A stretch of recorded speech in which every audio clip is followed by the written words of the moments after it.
Christmas in the Acme Ballroom by Mabel Brown Stewart. Letter 6, Jeff. December 11th, that evening. Miss Hatch, okay, I know this is my third letter today, but I have to report on what happened this evening. I'm making dinner for Mom and Vic Donnelly, who, as I mentioned, is my mom's boyfriend. He's also an attorney and a Bigfoot hunter, and maybe a potential dad.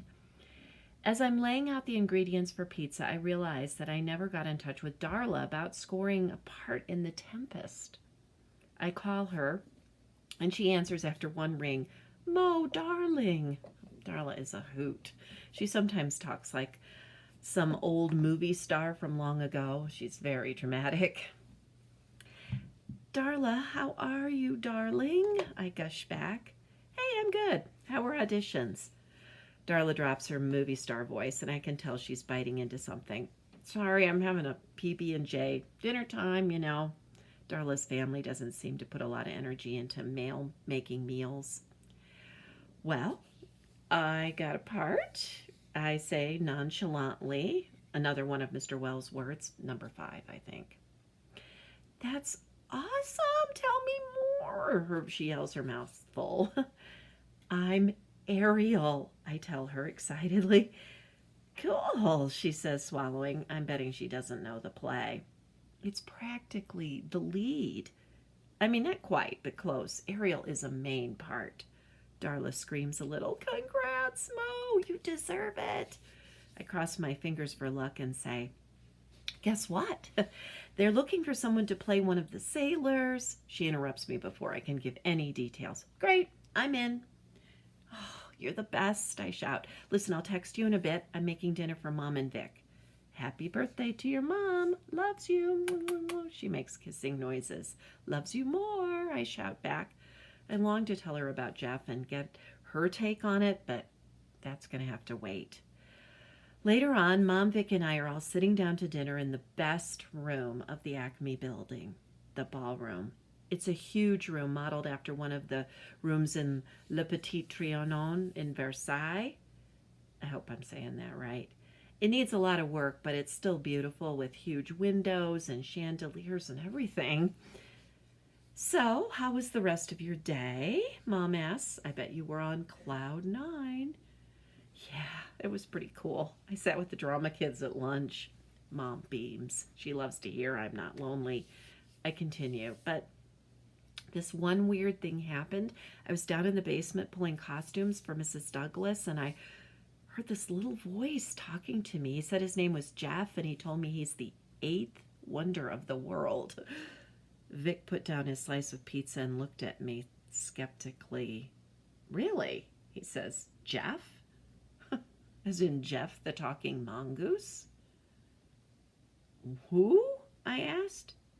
"You've never heard of Jeff the talking mongoose?" Vic asks. I shake my head no while trying to remember what a mongoose looks like. "It's an old story," Vic explains. "In the 1930s, a family called the Irvings started hearing noises in their farmhouse on the Isle of Man. At first it was just scratching sounds and rustling." "Well, that's what I heard at first too," I remark. It turned out the sounds were being made by a little mongoose who was living inside the walls. "What's a mongoose again?" I ask. It sounds like a bird, but I don't think that's quite right. "It's a weasel-like animal. Wait until you hear this part. The little guy could talk to them. He called himself the 8th wonder of the world and an extra clever little mongoose. A lot of people thought it was a hoax, but it was never actually officially debunked." Vic turns to my mom. "Have you heard of Jeff Senta?" "No, never. What a strange story," she says. "I've got something to show you then," Vic says, and he places his cloth napkin on the table. "May I be excused?" Mom and I nod. Vic has great manners. He heads down to his office on the first floor. "I don't know what to think about Jeff. What do you think is going on, Mom?" "It's definitely odd," she sighs. "If I had to guess, I suppose someone joking around. Maybe one of your friends." Maybe, I say, but Mrs. Douglas said that Jeff has shown up before. Vic returns. He's carrying an old-looking magazine and hands it to me. It's called Fate, True Stories of the Strange and Unknown.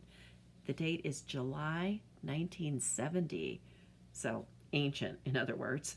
Vic peers at me through the round lenses of his glasses. Turn to page 74, he says.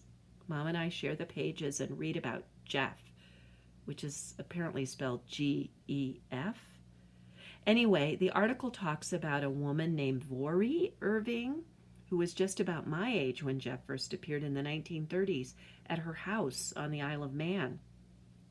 Somehow, word got out about Jeff, and the family had to deal with all these reporters and psychics showing up trying to get a look at Jeff.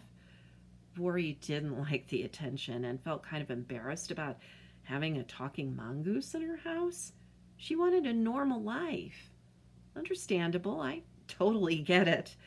In 1970, when the Fate article was written, Vori was an older woman, and she said that the story was 100% true. She also seemed very annoyed with Jeff.